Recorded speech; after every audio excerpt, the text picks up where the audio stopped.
So hello dear student. तो आज के लेक्चर में अगेन मैं कुछ क्वेश्चन सॉल्व करूंगा। ओके, तो आज पिछले लेक्चर में हमने क्या किया था, डिफरेंट फिजिकल क्वांटिटी का डायमेंशंस निकाला था। तो आज के लेक्चर में कुछ डिफरेंट टाइप का क्वेश्चंस होगा, एक दूसरे टाइप का क्वेश्चन होगा। ठीक है, जैसे डियर स्टूडेंट मैं जस्ट आपको बताऊं कि हम लोग अभी तक जो डायमेंशन लिखते हैं कैसे लिखते हैं। सपोज फोर्स का मैंने डायमेंशन लिखा। ओके, फोर्स का डायमेंशन लिखा तो ये क्या था मेरा M L T to the power -2। ठीक है, तो डियर स्टूडेंट मेरा जो यहाँ पे मास लेंथ टाइम ये सब क्या है, ये फंडामेंटल क्वांटिटीज़ है।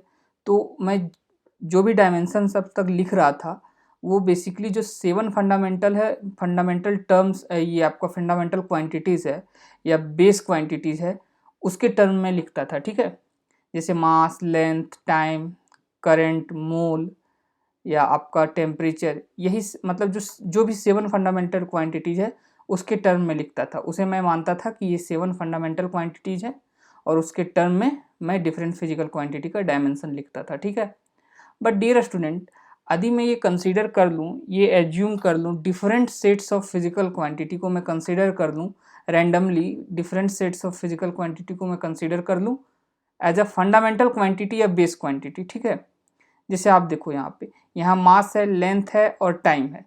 अब मैं क्या करता हूँ, मैं suppose force force time force time and frequency, just मैंने इन 3 फिजिकल क्वांटिटी को मैंने क्या किया, फंडामेंटल क्वांटिटीज मान लिया। ठीक है, एज्यूम कर लिया कि ये 3 मेरा फंडामेंटल क्वांटिटीज है और मुझे डिफरेंट फिजिकल क्वांटिटी का डायमेंशन बताना है with respect to these 3 fundamental या बेस क्वांटिटी। ठीक है, आई बात समझ में। तो हम लोग ऐसे प्रॉब्लम को कैसे सॉल्व करते हैं, जस्ट कुछ क्वेश्चंस, मैं 2 क्वेश्चन या 3 क्वेश्चंस कराऊंगा। ठीक है, तो आपको क्लियर हो जाएगा कि मैं क्या बताना चाह रहा हूँ। ओके, जैसे जो पहला क्वेश्चन है वो है taking velocity time and force as a fundamental quantities find the dimension of mass. ठीक है, यहाँ अब डियर स्टूडेंट क्या है, मैं क्या कर रहा हूँ, वेलोसिटी टाइम और फोर्स को क्या ले रहा हूँ, फंडामेंटल क्वांटिटीज ले रहा हूँ। ठीक है, वेलोसिटी टाइम एंड फोर्स को मैं फंडामेंटल क्वांटिटी ले रहा हूँ, बेस क्वांटिटी ले रहा हूँ, और मुझे अब बताना है कि मास का डायमेंशन क्या होगा। ठीक है, तो डियर स्टूडेंट जैसे मैं आपको बताऊं, सबसे पहले हमने क्या किया था, फोर्स का डायमेंशन निकाला था। आपको याद होगा कि मैंने फोर्स का डायमेंशन कैसे निकाला था, सबसे आई थिंक या सेकेंड लेक्चर में। फोर्स इक्वल टू क्या होता था, मास इंटू एक्सेलरेशन, और हम क्या कर रहे थे, उसे फंडामेंटल क्वांटिटीज के टर्म में मैं लिख रहा था। जैसे F equal to M A, तो आपका तो एक्सेलरेशन फंडामेंटल क्वांटिटीज नहीं है, तो इसे मैंने क्या किया, वेलोसिटी बाय टाइम लिख दिया था, फिर वेलोसिटी को लेंथ बाय टाइम लिख दिया था। ठीक है, और ये हो गया था mass into length divided by time square. तो तीनों का तीनों क्या आ गया था, मेरा फंडामेंटल क्वांटिटीज, और फिर मैंने इसका डायमेंशन लिख दिया था। याद आया आपको? तो उसी तरह डियर स्टूडेंट आप क्या कोशिश करना कि मास को आप लिखने की कोशिश करना इन terms of velocity time and force. उसके बाद जो भी पावर होगा वो आपका क्या हो जाएगा, वो आपका डायमेंशंस हो जाएगा। ठीक है, तो एक तरीका तो ये है, ऐसे आप कर सकते हो। तो जैसे मैं आपको बताऊं, आपका क्या होता है ये एक आपको रिलेशन पता होगा तीनों में, जैसे मैं जस्ट अ सेकेंड, आपको एक रिलेशन पता होगा, ये तो आपको पता है, F equal to mass into acceleration, पता है कि नहीं आपको ये, F equal to mass into acceleration. Okay, अब देखो आप, अब यहाँ से आप क्या कर सकते हो, यहाँ से आप लिख सकते हो F इक्वल टू मास इन, ये आपका वेलोसिटी बाय टाइम हो जाएगा। ठीक है, अब देखो, अब यहाँ पे आप इसे क्या लिख सकते हो, mass equal to velocity by mass equal to velocity into time divided by velocity, ऐसे लिख सकते हो। अब देखो मैंने मास को लिख दिया इन 3 फंडामेंटल क्वांटिटीज के टर्म में जो यहाँ दिया गया है, velocity time and force, velocity time and force. ठीक है, तो अब यहाँ से आप बता सकते हो कि जो मास का डायमेंशन होगा इन terms of force time and velocity वो क्या होगा, एफ टी वी इनवर्स। ठीक है, v टू दी पावर -1, ये भी ऊपर चल जाएगा, ऐसे आप बता सकते हो। बट डियर स्टूडेंट, यदि आप ऐसा रिलेशन नहीं ला पा रहे हो तो तब आप कैसे करोगे ऐसे क्वेश्चन को? तो यदि ऐसे सॉल्व नहीं हो रहा है तो आप क्या करना, जो बेसिक तरीका है ये सभी में आप अप्लाई कर सकते हो और इसमें आपको कुछ ऐसा सोचना नहीं होगा। जस्ट आप क्या करना, जैसे मैं ये तरीका से यदि आप नहीं कर पाते हो तो एक तरीका ये है कि आप एज्यूम कर लेना कि मास का जो डायमेंशन है वो क्या होगा, वो आपका force to the power something, time to the power something और velocity to the power something होगा। तो आप कंसीडर कर लेना कि suppose velocity to the power A है, ठीक है। उसके बाद क्या है, time to the power B और force to the power C, ऐसे आप जस्ट एज्यूम कर लेना, ठीक है।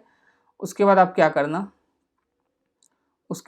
करना, डियर स्टूडेंट, इसे आप लिख देना वेलोसिटी का और टाइम का और फोर्स का, इनका आप डायमेंशन लिख देना, ठीक है, in terms of mass, length and time. तो अब देखो आपको पता होगा वेलोसिटी का डायमेंशन क्या होता है।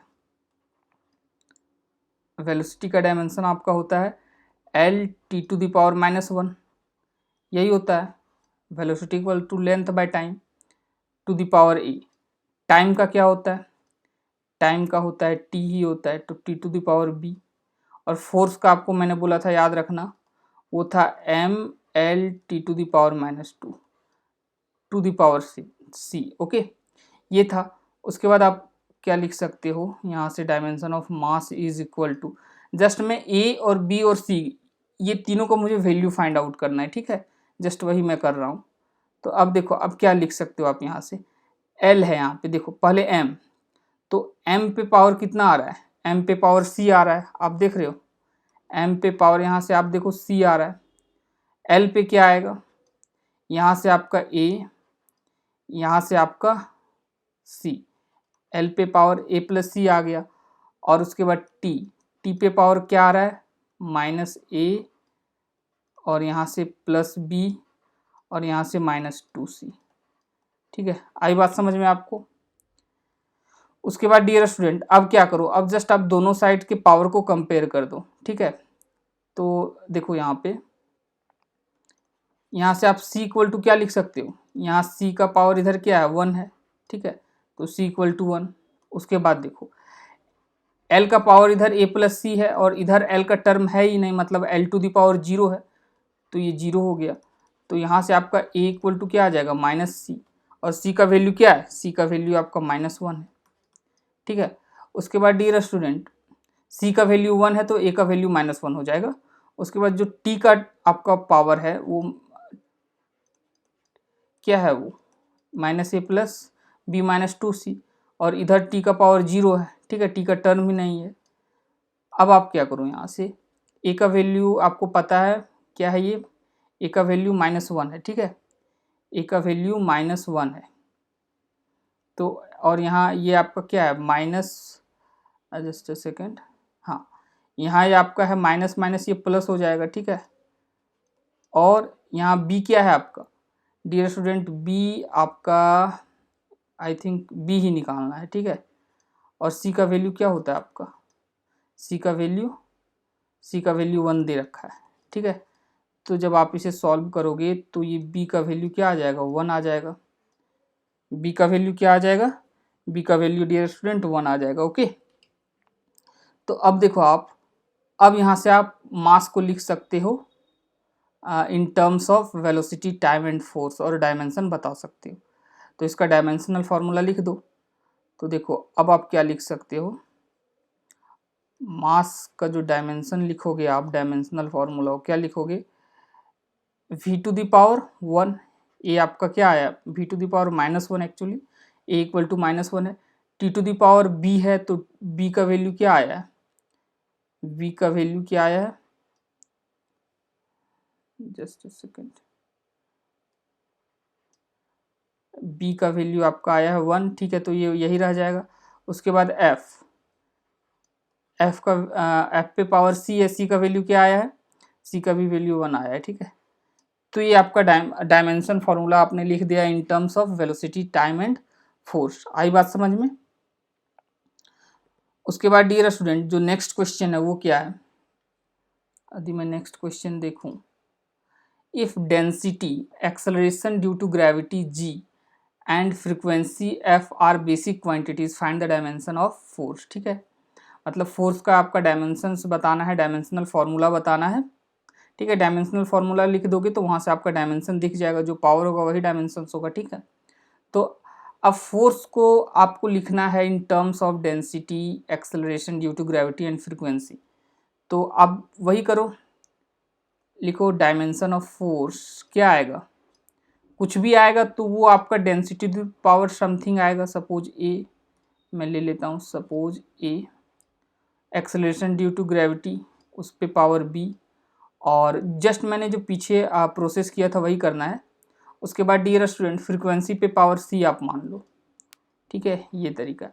उसके बाद एमएलटी में सारे को लिख दो। ठीक है, जो 7 फंडामेंटल क्वांटिटीज पढ़ रखा है उसमें आप सारे को ब्रेक कर दो। तो फोर्स का क्या होता है, एमएलटी टू द पावर -2। ठीक है, इक्वल टू, अब देखो यहाँ डेंसिटी है तो डेंसिटी का क्या होता है, मास पर यूनिट वॉल्यूम। क्या होता है, density equal to mass per unit volume. तो ये m/l³ था, तो ये आपका हो जाएगा m। ठीक है, उसके बाद डियर स्टूडेंट आपका क्या हो जाएगा, एक्सेलरेशन ड्यू टू ग्रेविटी। तो एक्सेलरेशन का क्या था, lt to the power -2 velocity by time. ठीक है, तो इस पे पावर आपका आ जाएगा a। ठीक है, इस पे आपका पावर आ जाएगा b, और फ्रीक्वेंसी क्या होता है, 1/टाइम पीरियड। ठीक है, तो ये आपका आ जाएगा c।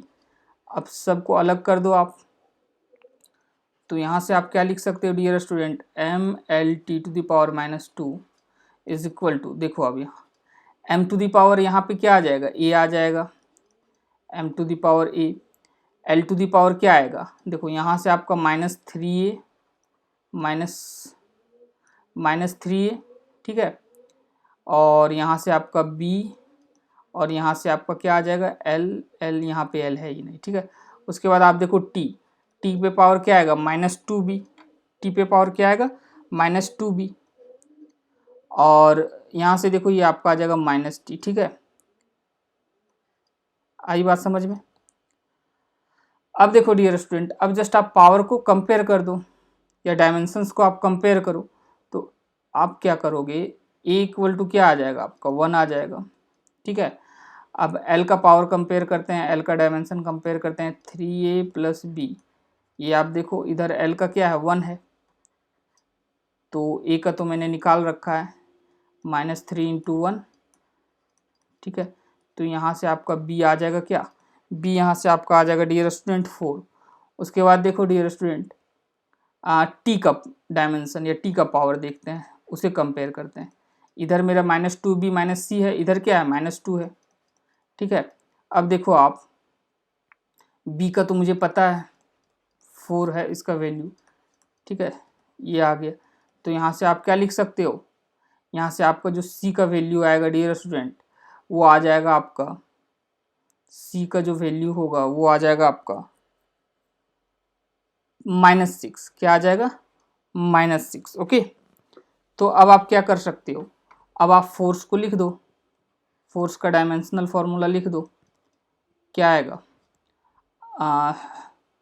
Row to the power a, तो रो टू द पावर a का क्या आया है, 1 आया है। ठीक है, उसके बाद g to the power b, acceleration due to gravity, b क्या आया है मेरा, b या 4, और c मेरा -6 आया है, तो मतलब फ्रीक्वेंसी पे क्या आ जाएगा, -6।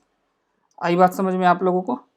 तो ये आपका आ गया फ्रीक्वेंसी का डायमेंशन, फ्रीक्वेंसी नहीं, ये आपका फोर्स का डायमेंशन आ गया। ठीक है, in terms of acceleration due to gravity, density and frequency. Okay, उसके बाद डियर स्टूडेंट अब देखो नेक्स्ट क्वेश्चन क्या है, in the expression p equal to EL² m to the power -5 g to the power -2, E, M, L and G denotes energy, mass, angular momentum and gravitational constant respectively, so that P is a dimensional less quantity। ठीक है, आपको P dimension less है वो आपको show करना है, तो ये काफ़ी आसान है, सबका डायमेंशन पुट कर दो और देख लो वो डायमेंशन लेस हो रहा है कि नहीं। तो जो आपका P का डायमेंशन आएगा वो क्या आएगा, डायमेंशन किसका, EL² डिवाइडेड बाय m को आप नीचे ले जाओ तो m⁵, g को नीचे ले जाओ तो g², ठीक है। अब 1 बाय 1 सबका डायमेंशन पुट कर दो, ठीक है। तो अब देखो आप, यदि मैं E क्या है, एनर्जी है, तो एनर्जी का और वर्क का डायमेंशन सेम था, तो आपको याद होगा ये था आपका ml² T⁻⁻², ओके, ये डायमेंशन था। उसके बाद multiplied by dimension of L², ठीक है। तो L क्या है, L यहाँ लेंथ नहीं है, कंफ्यूज मत करना, L यहाँ आपका है एंगुलर मोमेंटम, जो कि आपका होता है mvr। तो इससे आप इसका जब डायमेंशन निकालोगे तो वो क्या आएगा, ml² T⁻⁻1, okay, ml² T⁻⁻1, ml² T⁻⁻1, ठीक है, और इसका स्क्वायर है।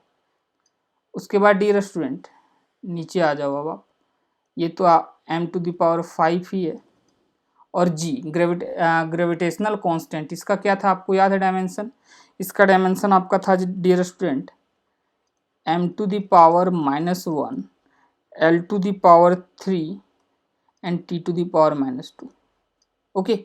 ये किसका डायमेंशन था, ये आपका डायमेंशन था ग्रेविटेशनल ड्यू टू कांस्टेंट। यदि आपको याद नहीं है तो ये आपको रिलेशन याद होना चाहिए, g = m1m2/r², ठीक है।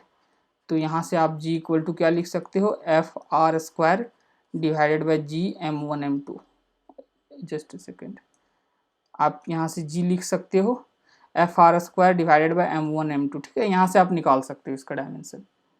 तो अब देखो इसे मैं जस्ट सॉल्व करता हूँ, तो ये क्या आएगा, तो यहाँ पे देखो आप, ये m और यहाँ से आपका ये m² हो जाएगा, ठीक है, और m, तो ये आपका m³ हो गया, ठीक है।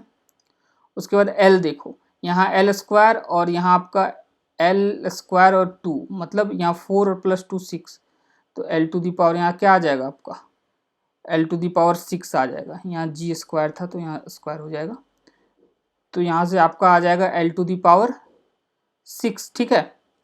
अब देखो यहाँ T⁻⁻2 और यहाँ से -2, तो ये -4 आ जाएगा, ठीक है।